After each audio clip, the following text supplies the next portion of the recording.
Aviso de gatilho. Se você é sensível a alguns assuntos, recomenda-se que pule esse episódio, pois o mesmo se trata de caso sobre violência e investigação policial.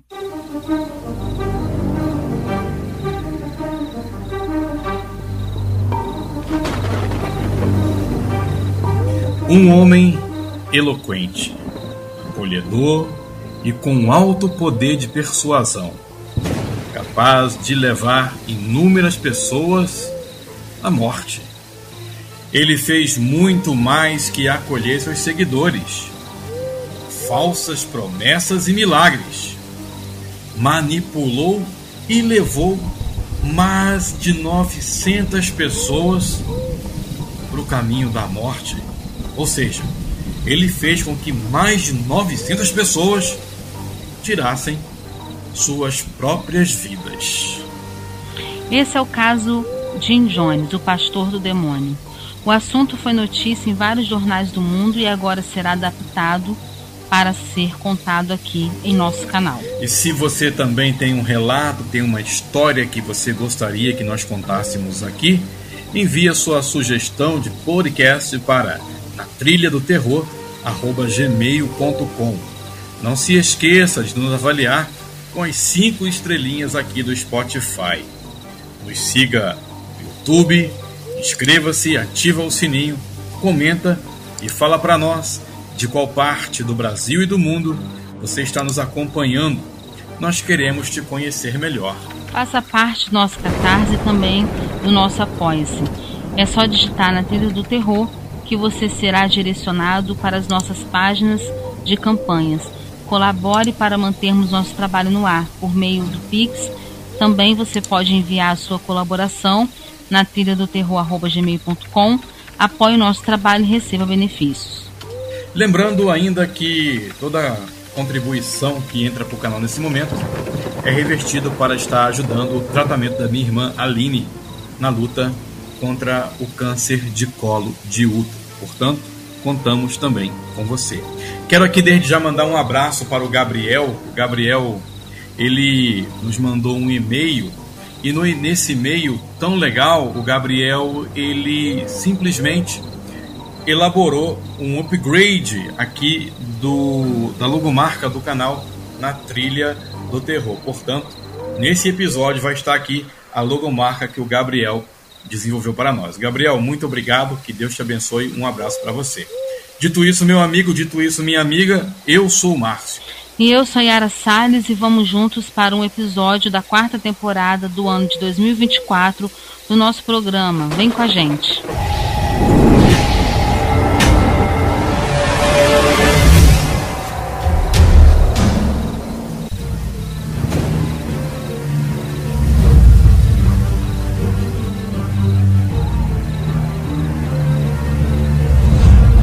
James Warren Jones nasceu no dia 13 de maio de 1931 em uma comunidade rural de Indiana, nos Estados Unidos.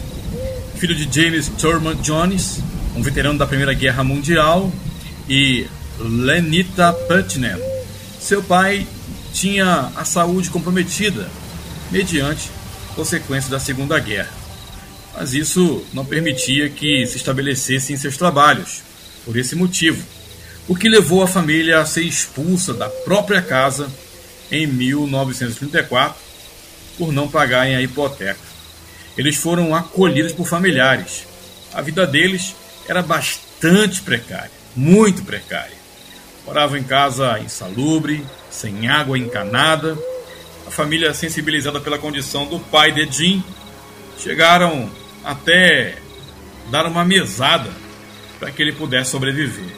Jim cresceu sem supervisão dos pais, pois o pai estava constantemente em hospitais devido à condição de saúde, e a mãe, fatalmente, também sempre o acompanhava, sendo acusada de não ser uma boa mãe por esse motivo. O garoto, às vezes, era visto pelas ruas, perambulando, e de vez em quando era acolhido por vizinhos. E incentivado por uma esposa de um pastor, Jim começou a frequentar a igreja logo no início da adolescência. Mas na verdade ele frequentou se batizou em várias igrejas diferentes. As pessoas que conviviam com ele nessa fase alegavam que ele apresentava um comportamento muito estranho para alguém que frequentava a igreja e fazia coisas que não condiziam com o que ele pregava. Sim, ele pregava para as crianças da igreja. Ele pregava inclusive para ele mesmo diante do espelho, imitando o pastor da igreja, o que levou a mãe de proibi-lo de ir para a igreja por causa do comportamento um tanto quanto esquisito para a idade dele. Mas ele não obedeceu. Aliás, ele nunca respeitou a mãe.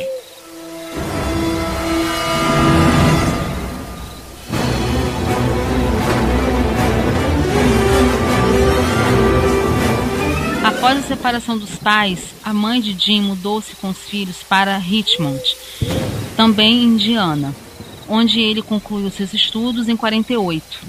No ano seguinte, Jim casou-se com Marceline Baldwin, uma enfermeira membro da Igreja Metodista. Em 1951, finalmente mudou-se para Indianápolis, onde viveu uma década. Em 1952, ele se tornou pastor metodista, mas ele também tentava convencer a esposa dele sobre o ateísmo. Ele era um homem muito engajado em questões raciais. Ele não aceitava que negros e brancos não pudessem compartilhar o mesmo ambiente na igreja. Isso começou a atrapalhar sua carreira de pastor, pois incomodava seus membros mais tradicionais. Durante sua vida acadêmica, ele lia livros dedicados a obras políticas e sociais. Também demonstrou simpatia pelo marxismo e pelas reivindicações dos afro-americanos contra a segregação e a discriminação racial. Na verdade, Jim buscava aprimorar seu poder de manipulação. Mesmo sendo pastor metodista, ele frequentava a igreja pentecostal. Em 1954, ele foi deposto do seu cargo de pastor, acusado de desvio de verbas da igreja. Ele passou então a frequentar somente a igreja pentecostal, levando sua esposa junto com ele. Em 1955, Jones criou a própria igreja, em uma área da cidade racialmente integrada. A seita recebeu vários nomes, até adquirir a denominação definitiva de People's Temple.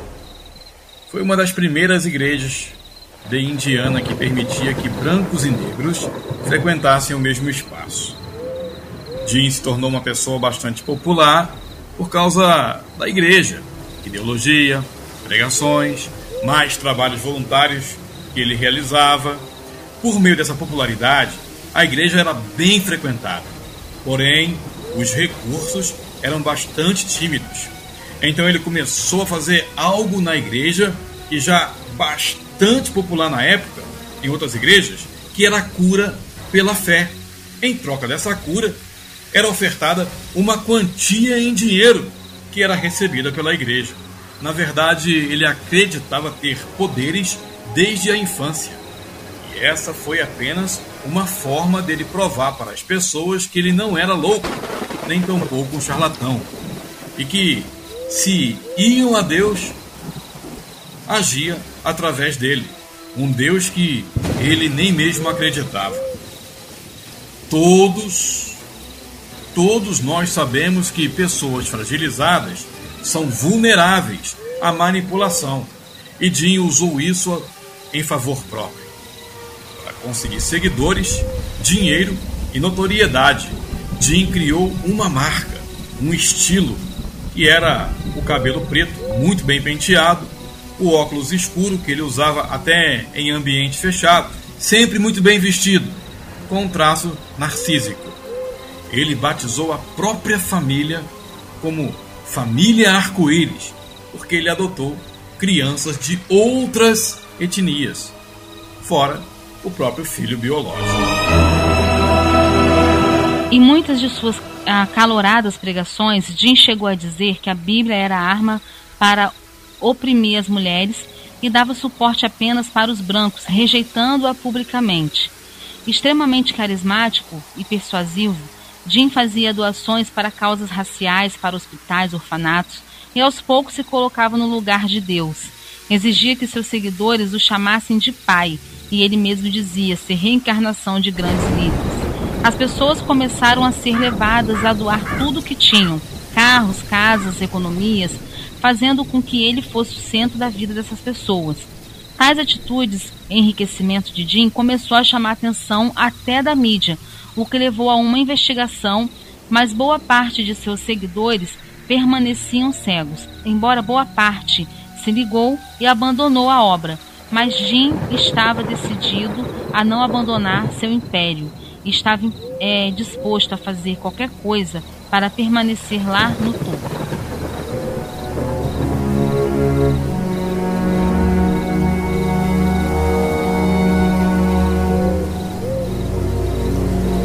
À procura de um novo local para a igreja, ele viajou com a família para a América do Sul.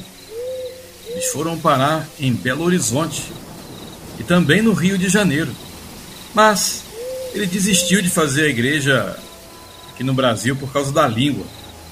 Ele escolheu a Guiana, porque lá era uma colônia inglesa. Então não haveria essa barreira, essa dificuldade. Mas ele chegou a atuar nas favelas do Rio de Janeiro. Só que a ausência dele fez com que diminuísse a quantidade de pessoas no templo nos Estados Unidos, o que o obrigou a retornar. Devemos lembrar que para Jim o que valia era o império, e ele faria de tudo para que esse castelo nunca ruísse.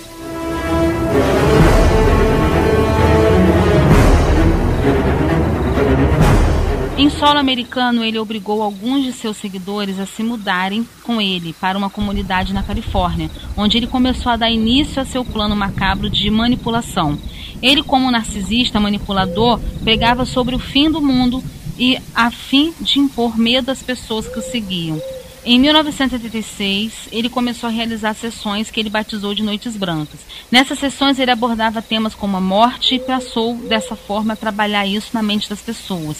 Em uma dessas noites, ele ofereceu um copo de veneno para os fiéis, sendo que uma parte não bebeu e fugiu com medo.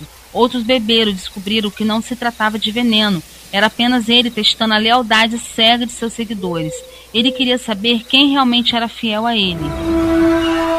Dizem que ele fez um grande empréstimo e comprou 10.000 hectares na República Cooperativa da Guiana, isso em 1977.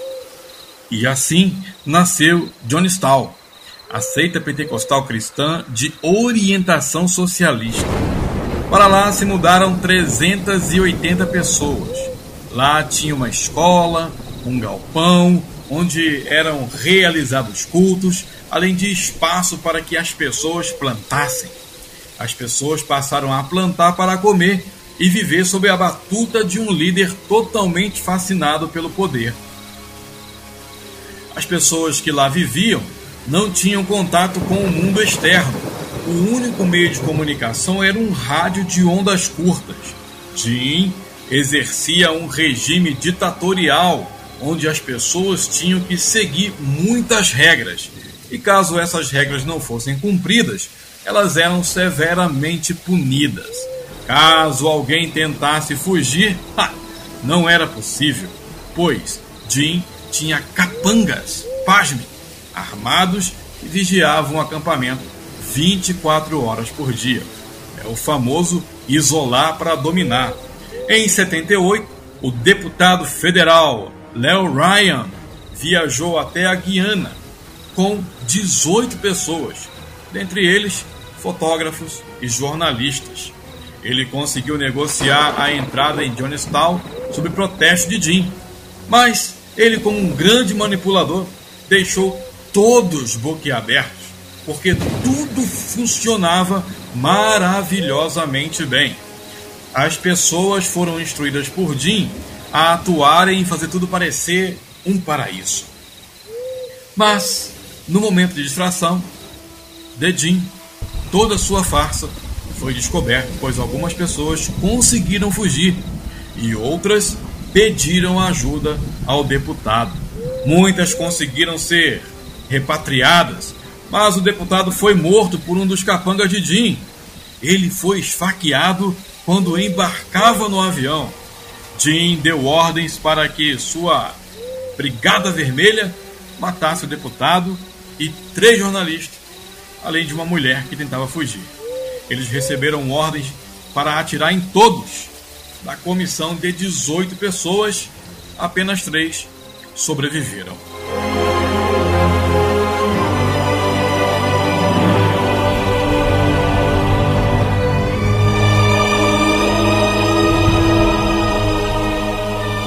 No dia seguinte, no dia 19 de setembro, Jim reuniu todos no templo e disse que havia chegado o dia tão esperado por eles.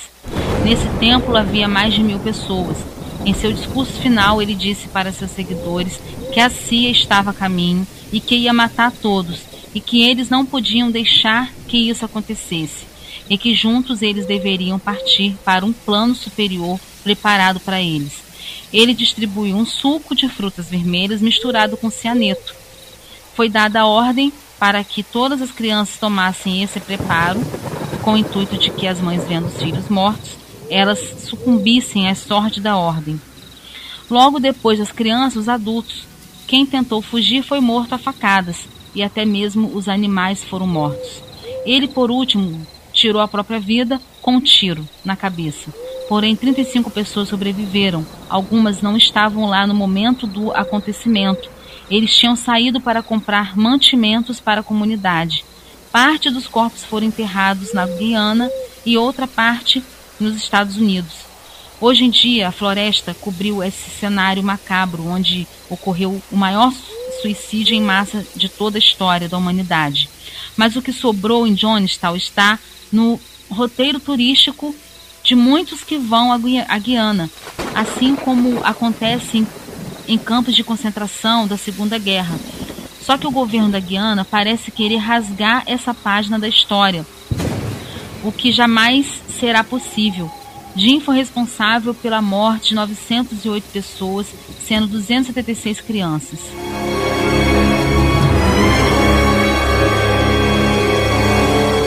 Muito bem, esse foi o caso do pastor do demônio, Jim Jones. História macabra, hein? E a coisa sinistra, né? Meu Deus, é uma viagem. O nosso cérebro fica até meio, né? Loucura, hein? E isso a gente vê até hoje, né, Márcio? A gente vê isso até hoje, né? Pra você ver aí o poder manipulador das pessoas, né? Então, muito cuidado. O poder manipulador é muito grande. Tem que tomar muito cuidado, viu, gente? Nem todo mundo que usa a Bíblia fala a verdade. O diabo usou a Bíblia 2 vezes. Vocês sabiam disso? O primeiro foi no Jardim do Éden contra Eva. E o segundo foi contra Jesus. Então isso quer dizer o quê? Que também tem homens até hoje que continuam usando a Bíblia para enganar pessoas e levar pessoas à morte. Infelizmente. E o Jim Jones aí é mais um exemplo clássico disso, né? Engraçado que a parada começou com uma intenção muito legal, que foi a questão do racismo. A história é muito maneira. Sim. Mas aí do nada a mente dele era doente, tão doente que eu acho que ele aproveitou, que ele conquistou a confiança dessas pessoas, porque ele era uma pessoa extremamente influente, né? Ele se relacionava com vários líderes de várias camadas da sociedade, né? Mulheres, negros e tal. Então ele tinha esse relacionamento. Acho que ele aproveitou dessa influência que ele tinha para ter as pessoas para ele. Mas que louco isso, não dá para entender, porque ele podia fugir com tudo, que ele tinha dinheiro, mandar esse dinheiro todo lá pro exterior, como muita gente faz, para ilhas fiscais, e meter o pé. Mas não, ele queria mesmo era sucumbir junto com as pessoas também e, tipo assim, marcar o nome na história. Porque se ele fugisse, todo mundo ia ficar na mão, ia acabar a igreja, acabou. Cada um ia seguir sua vida. Mas acho que ele quis marcar a história mesmo, assim, vou deixar minha marca aqui. E a marca tá até hoje, que foi a maior morte em massa. E deixou uma marca triste aí que matou mais de 900 pessoas. Não, morte em massa no mundo. Nunca teve outra igual. Nem há de ter, né? Não. Deus não permitir, causado por um líder, não teve mais, não. Religioso, espero que essas loucuras não se repitam mais, né? Embora existem alguns lunáticos por aí que andam sugando o dinheiro das pessoas, mas ao menos ainda não falam sobre essa autodesistência da vida, vamos dizer assim. Autodelete. Autocancelamento. Autodelete. Homem é autocancelamento. Isso aí. Autocancelamento. Mas é isso. Você já conhecia essa história, meu amigo? Você já conhecia essa história, minha amiga? Comenta aqui. E fala para nós aí mais uma vez de qual parte do Brasil e do mundo você nos ouve. Não se esqueça de dar estrelinha para nós aqui no Spotify, nos avaliar bem aqui. Pode se inscrever no canal no YouTube também. A verdade é que tem um bom tempo que nós não publicamos vídeo lá, mas se inscreva lá. Breve voltaremos a publicar os vídeos lá e você pode estar também interagindo por lá também, tá certo? Não se esqueça de acessar aí o nosso Catarse, o nosso Apoie-se e também enviar para o nosso Pix na trilha do terror@gmail.com a sua contribuição e assim nos ajudar a manter o nosso trabalho no ar. Lembrando que cada valor, cada verba que entra agora no canal é revestido para ajudar no tratamento de câncer do colo de útero da minha irmã Aline. Tá certo? Muito obrigado mais uma vez, Yara, pela sua presença aqui. Eu que agradeço, Márcio. Meu amigo, minha amiga, uma ótima noite, ótima tarde, ótimo dia, ótima madrugada para você. E até a próxima. Tchau, tchau. Tchau, pessoal.